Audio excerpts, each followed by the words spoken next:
आरक्षण एक गरीबी उन्मूलन कार्यक्रम नहीं है। विद्यार्थी आपके सामने ऐसी टिप्पणी करके निकल सकते हैं या ऐसी गतिविधि कर सकते हैं जिससे ये आपको एहसास कराया जाए कि आप किस वर्ग से आते हैं। सामाजिक आधार पर श्रेणीकरण किया जाए कोई आपत्ति नहीं, लेकिन करेंगे कैसे? उसके लिए आपको नंबर चाहिए। आपको नंबर चाहिए ना, कि पता लगे कि किस उपजाति में, किस उपजाति में, किस जाति में संख्या क्या है, और वो संख्या आप जानना नहीं चाह रहे। मान लीजिए दलित जाति है, दलित जाति में ए जाति को कुछ लाभ अधिक मिला है, बी को बहुत कम मिला है, लेकिन आप ये वाला सब कैटेगराइजेशन करके ये संदेश देने की कोशिश कर रहे हैं कि बी के पीछे रहने का कारण ए का आगे बढ़ना है, जबकि सच्चाई ये नहीं, अनफेयर है।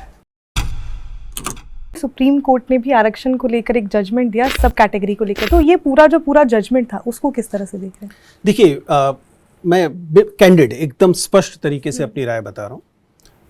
जहां तक सुप्रीम कोर्ट के आधार पर सब कैटेगराइजेशन की बात है, जिसमें ये संकेत मिलता है, दो अगर आप उस देवेंद्र सिंह जजमेंट को पूरा पढ़ें तो बिल्कुल स्पष्ट दिखाई देता है, जिसमें एक तो पक्ष ये दिखाई देता है कि वे कहते हैं कि अगर एक पीढ़ी को मिल गया तो दूसरी पीढ़ी को क्यों मिलना चाहिए, और दूसरा वो उसके आर्थिक आधार की तरफ संकेत करते हैं।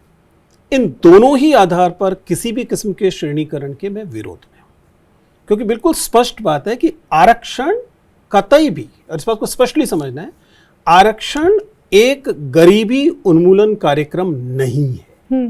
ये सामाजिक रूप से वंचित लोगों को हिस्सेदारी देने का कार्यक्रम है। मतलब ऐसा हो सकता है कि जो बहुत बड़े पोजीशन में उनको भी भेदभाव झेलना पड़े। एग्जैक्टली, मतलब हम विश्वविद्यालय में हैं, जैसा मैंने कहा ग्रुप ए सर्विसेज हैं, लेकिन अगर आप विश्वविद्यालय के उन शिक्षकों की बात करें जो कि वंचित वर्ग से आते हैं, आपको कई बार स्टाफ रूम में, कई बार क्लासरूम में भेदभाव झेलना पड़ता है। विद्यार्थी आपके सामने ऐसी टिप्पणी करके निकल सकते हैं या ऐसी गतिविधि कर सकते हैं जिससे ये आपको एहसास कराया जाए कि आप किस वर्ग से आते हैं।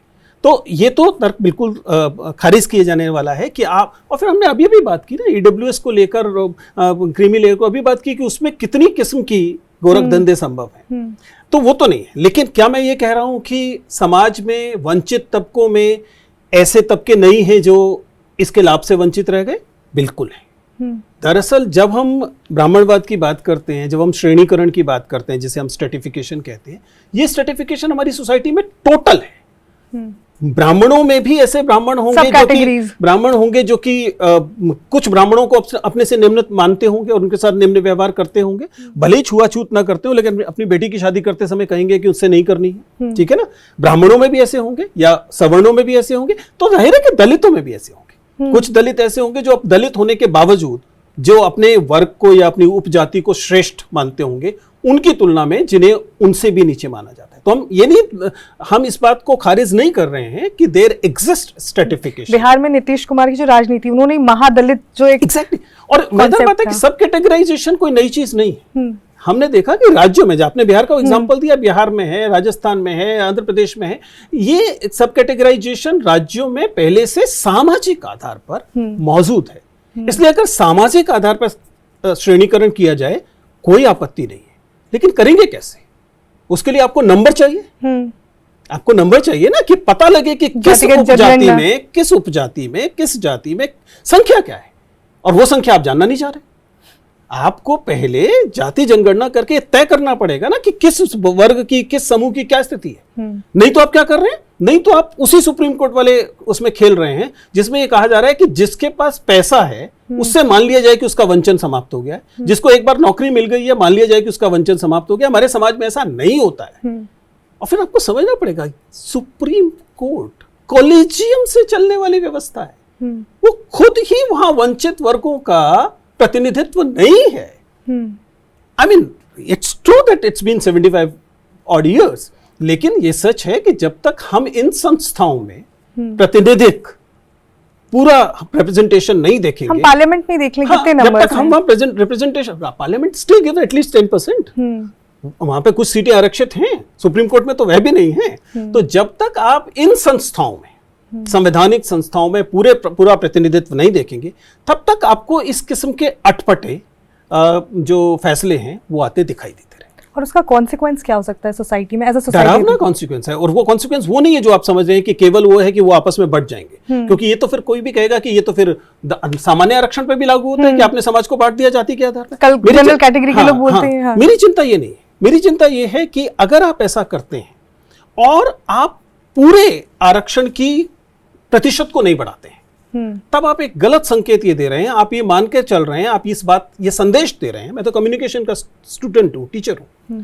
आप ये संदेश दे रहे हैं कि मान लीजिए दलित जाति है, दलित जाति में ए जाति को कुछ लाभ अधिक मिला है, बी को बहुत कम मिला है, लेकिन आप ये वाला सब कैटेगराइजेशन करके ये संदेश देने की कोशिश कर रहे हैं कि ए के आगे बढ़ने, बी के पीछे रहने का कारण ए का आगे बढ़ना है, जबकि सच्चाई ये नहीं है। एक बड़ी व्यवस्था ऐसा कर रही है जिसने बी को पीछे जिसने बी को वह अवसर नहीं दिए, और आप इसके लिए दोष ए को नहीं दे सकते। आप ये नहीं कह सकते कि मीणा जनजाति जो है वो इस बात के लिए जिम्मेदार है कि संथालों में या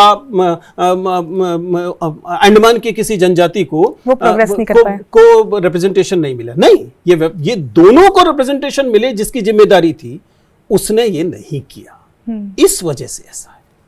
तो ये पूरा का पूरा सिस्टम उस पे काम करने की जरूरत है, और वो भी ग्राउंड लेवल से काम करेंगे। जैसे मेरा मानना है, इसका साधारण तरीका क्या हो सकता है? सबसे पहले आप जाति जनगणना कीजिए। जैसे ही आप जाति जनगणना करेंगे, आपको समझ में आएगा कि जिन्हें हम सवर्ण कह रहे हैं, उनमें जो क्रीमी लेयर है, उनमें जो सबसे ऊपर है, वो मुश्किल से 5%, 4% है। बिहार में हुआ तो हमने देखा ही था नंबर, उनके पास ओवर रिप्रेजेंटेशन है। इसलिए ये जो 50% की सीलिंग आपने लगाई है, आप इसे थोड़ा सा ऊपर की तरफ पुश कीजिए। जो अतिरिक्त आपको 10, 12, 15% मिलेगा, उसे आप सबसे नीचे वालों को दे दीजिए, बात सुधर जाएगी। आपने ओवर रिप्रेजेंटेशन जो है उस पर सवाल आप नहीं उठा रहे, उसमें फिर आप एक अजीब तरह के शब्द मैरिट को लेके आते हैं, ठीक है, और आप कहते हैं कि नहीं उनको नहीं टच करना है। उसके तो आपने सैक्रोसेंट बना दिया, और नीचे जो तबका है उसमें आप बंदरबांट करने की कोशिश कर रहे हैं। और करने की कोशिश कौन कर रहा है? जो ऊपर बैठा है। ये भी वो उनके हाथ में नहीं दिया गया, उनका रिप्रेजेंटेशन, जो सबसे ऊपर बैठा है, जो जिसमें पूरे सुप्रीम कोर्ट में आप 4 SC जज नहीं खोज पाएंगे, वो ये तय कर रहे हैं नहीं आप SC STs में ऐसा करना चाहिए। अनफेयर है।